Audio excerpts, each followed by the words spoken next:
Mga magsasaka ng palay sa La Union maaari nang makabili ng 20 pesos na bigas. Para sa detalye ng balitang yan, kasama natin Idol Jam Victorio.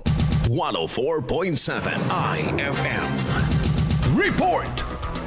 Nadagdag sa listahan na ng mga unang makakabili ng 20 pesos na bigas sa La Union ang mga magsasaka ng palay at manggagawa sa bukid na rehistrado sa Registry System for Basic Sectors in Agriculture. Available ang murang bigas sa mga itinalagang bodega ng National Food Authority sa lalawigan at maaaring mabentahan ng mga rehistradong benepisyaryo sa pagpepresenta ng kanilang RSBS AID, QR code at valid ID. Limitado sa 10 kilos sa isang buwan ang mabibili ng bawat benepisyaryo at pinapahintulutan din ang pagbili ng 50 kilos o 5 buwan na alokasyon sa isang bilihan. Hinihikayat naman na kunan ng letrato ang resibo bilang patunay at magdala ng eco bag para sa bibilhing bigas. Kasama mo mula dito sa IFM Dagupan. Ito si Idol Jam Victorio. Tatak IFM.